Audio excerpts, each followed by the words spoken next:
साथियों, हम cash budget की बात कर रहे थे, जिसमें हम 5 क्वेश्चन पहले कर चुके हैं। क्वेश्चन नंबर 6 में कहता है, निम्नलिखित सूचना के आधार पर एप्पल जूस कंपनी की दिसंबर 2010 की रोकड़ आवश्यकताओं का पूर्वानुमान लगाना है। बिक्री दे रखी है अगस्त में 75,000, सितंबर में 60,000, अक्टूबर, नवंबर, दिसंबर में 80,000 रुपये प्रति माह। प्राय आधी बिक्री नकद में होती है। उधार बिक्री का 80% बाद वाले माह में या अगले माह में और शेष 20% अगले माह में वसूल होता है।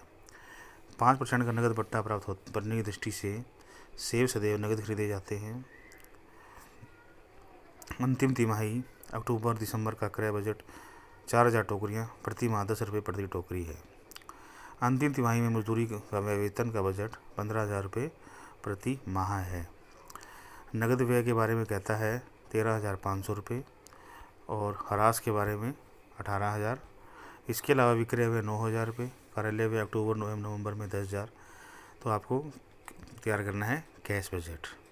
ठीक है, तो सबसे पहले कैश बजट बनाने से पहले हमें ये देखना है कि जो हमारी जो सेल्स है उसके बारे में क्या बताया गया है। सेल्स के बारे में बताया गया है कि आधी जो सेल्स होती है उसी महीने में हो जाएगी जिस महीने में, और बाकी जो आधी सेल्स है उसके बाद उसका 80% आधी सेल्स का 80% बाद वाले माह में और शेष 20% उसके अगले वाले माह में वसूल किया जाता है। तो कैश बजट बनाने से पहले हम बनाएंगे calculation of debtor collection period. इसमें हमने लिख दिया अगस्त, सितंबर, अक्टूबर, नवंबर और दिसंबर। आप स्क्रीन पर देख रहे हो, इसमें हमने लिख दिया क्रेडिट सेल्स 50% ऑफ सेल्स। ठीक है, तो हमारी जो सेल्स दे रखी है अगस्त की जो सेल्स है हमारी वो है 75,000। 75,000 का 50% करते हैं तो लगभग हमारा 37,500 रुपये आता है। और सितंबर की सेल्स का 60,000 का 50% करते हैं 23,000 आता है। अक्टूबर, नवंबर और दिसंबर में जो सेल्स है वो है 80,000 है, उसका 50% करते हैं तो वो 40,000 आता है। अब हम बात करेंगे सबसे पहले amount released from debtors 80% of credit sale last month. पिछले महीने की जो सेल्स है उसका 80%, तो 30,000 का हमने 80% किया तो 24,000 आ गया। 40,000 का 80% किया तो 32,000 आ गया। फिर हमने 40,000 का 80% किया तो 32,000 रुपये का। उसके बाद फिर एक महीने का डिले और होता है, तो पीछे चलते हैं। 37,500 का 20% किया तो 7,500। 30,000 का हमने 20% किया तो 6,000 और उसके अलावा 40,000 का 20% किया तो 8,000 आया। तो 24,000 और 7,500 को जोड़ा 31,500। 32,000 और 6,000 को जोड़ा 38,000 रुपये। 32,000 और 8,000 को जोड़ा 40,000 रुपये आ गया। तो हमने हेडिंग लगाई कैश बजट। ओपनिंग बैलेंस या बैलेंस बीडी हमारा कुछ है नहीं।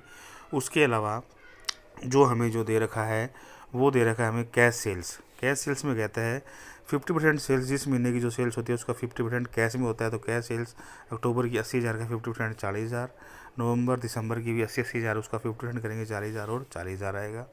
उसके अलावा कैश कलेक्ट फ्रॉम डेटर्स हमने जो बनाया है अक्टूबर के 31,500, नवंबर के 38,000 रुपये और दिसंबर के 40,000 रुपये आ जाएगा।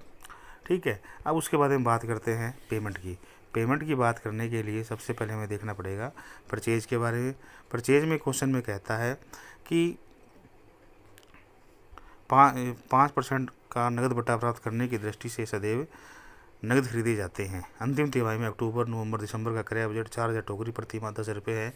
तो 4,000 इंटू करेंगे तो 40,000 हो जाएगा और 5% उसका बट्टा देंगे तो 40,000 का हमें देना है 5%, तो 2,000 होगा। तो 40,000 में 2% में करके लिखेंगे तो आएगा 38,000। तो अब तो पेमेंट ऑफ कैश परचेज में आएगी 38,000, 38,000 और 38,000। अक्टूबर के भी 38,000, नवंबर के भी 38,000 और दिसंबर के भी 38,000। वेजिस, पेमेंट ऑफ वेजिस के बारे में क्या कहता है, ये हम अंतिम तिमाही मजदूरी व वेतन 15,000 रुपये प्रति माह है। तो पेमेंट ऑफ वेजिस 15,000, 15,000, 15,000। अक्टूबर में 15,000, नवंबर में 15,000 और दिसंबर में 15,000। फिर उसके बारे में बात करते हैं कैश एक्सपेंसेस। इसमें कहता है 30 तिमाही के उत्पादन व अन्य व्यय का बजट इस प्रकार है। नगद व्यय 13,500, तो 13,500 उसको 3 से भाग देंगे तो हमारा जो पेमेंट ऑफ कैश एक्सपेंसेस आएगा 4500, 4500 और 4500 आ जाएगा। फिर उसके बारे में बात करते हैं विक्रय व्यय में सेलिंग एक्सपेंसिस 9,000 रुपये। 9,000 को भाग 3 से करेंगे तो अक्टूबर में 3,000, नवंबर में 3,000 और दिसंबर में 3,000 आ जाएंगे। उसके अलावा प्रशासनिक व्यय या कार्यालय व्यय अक्टूबर और नवंबर में कार्यालय व्यय 10,000 रुपये। तो अक्टूबर में पेमेंट में दिखा देंगे 5,000 और नवंबर में दिखा देंगे 5,000, दिसंबर में कुछ नहीं आएगा। इस तरीके से हम सबसे पहले अक्टूबर का टोटल करेंगे 71,500 और उसका पेमेंट का टोटल करेंगे 65,500। Balance CD A minus B कर देंगे 71,500 माइनस 6,000। उसके अलावा नवंबर में जो माइनस कर दौड़ लगाएंगे 6,000 को ओपनिंग बैलेंस में ले जाएंगे, 6,000 को 84,000 आ जाएगा, माइनस कर देंगे 65,500 तो 18,500 आ जाएगा। 18,500 को हम दिसंबर में ले जाएंगे, उसका टोटल करेंगे 98,500, माइनस कर देंगे 60,500 से, तो हमारा बैलेंस आएगा 38,000। ठीक है, इस तरीके से हमें इसका कैश बजट तैयार करना है। दूसरी जो बात है, इसमें क्वेश्चन को सॉल्व करने से पहले हमें ये देखना है कि हमें जो डाटा दे रखा है उसमें जो सबसे पहले जो बात आएगी, जो टेक्निकल जो बात आएगी, वो आएगी कैश सेल्स की, कैश सेल्स की और क्रेडिट सेल्स की। तो कैश सेल्स जो दे रखी है, जैसे मान लो किसी का 20% कैश होता है, 80% उधार होता है, उसका समायोजन करना, या इस क्वेश्चन में हमने जो किया था जैसे कि 50% कैश सेल्स होती है और फिर 50% जो उधार बिक्री होती है, तो उधार बिक्री का इतना डिले होता है 1 महीने का, फिर दूसरे इतना % दूसरे में डिले होता है। तो जो इम्पोर्टेंट जो बात आती है कैश कलेक्ट फ्रॉम डेटर्स निकालने में आती है। तो क्वेश्चन को सॉल्व करने से पहले हमें ये देखना पड़ेगा cash calculation of data collection period की हमें ध्यान से उसकी हमें गणना करनी पड़ेगी। उसकी गणना करने के बाद ही हम इस क्वेश्चन को सॉल्व कर सकते हैं। इसके अलावा जो क्वेश्चन नंबर 7 है, क्वेश्चन नंबर 7 को आप सॉल्व करोगे और इसके एग्जांपल्स में भी इसको देखोगे कि इसमें जो बात दे रखी है वो कैश सेल्स की तो सीधी दे रखी है।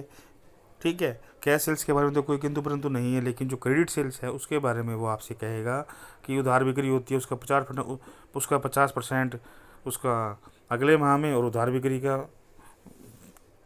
50% उसी माह में और 50% अगले माह में वसूल किया जाता है। और उसके बाद उधार बिक्री वसूली पर 5% बट्टा दे है यदि भुगतान क्रय वाले माह में कर दिया जाए, और 2.5% बिक्री भुगतान अगले माह में प्राप्त होता है। तो इसमें देखो, इसमें जो कैश सेल्स है क्वेश्चन नंबर 7 में जो कैश सेल्स दे रखी है उसका संयोजन करने से पहले आपको ये देखना है जो कैश सेल्स जो दे रखी है उसका तो जिस महीने की है वो उतनी की उतनी आ जाएगी, लेकिन जो उधार बिक्री है, उधार बिक्री पे जो 50% तो उसी महीने में होगी, और जो बची 50% होगी उसकी वो अगले महीने में होगी। उस पर हमें 5% हमें उस पर बट्टा दे है। ठीक है, जो उधार बिक्री उसी माह में वसूल होती है उस पर 5% बट्टा दे है, और जो 1 महीने के डिले में होती है उस पर हमें 2.5% बट्टा दे है। तो इस तरीके से उसमें से वो माइनस करके फिर दोनों का अक्टूबर में, नवंबर दिसंबर के जो आप सेल्स दिखाओगे, calculation of cash collect from debtors का दिखाओगे, उसके बाद इसको क्वेश्चन को सॉल्व करोगे। तो क्वेश्चन नंबर 7 आपको अपने आप करना है और एग्जाम्पल दे के करना है। ठीक है, और इसमें सिर्फ जो विशेष ध्यान रखना है वो ध्यान रखना है कि हमें किस तरीके से हमारी जो क्रेडिट सेल्स है उसका कैसे हमें संयोजन करना है। धन्यवाद।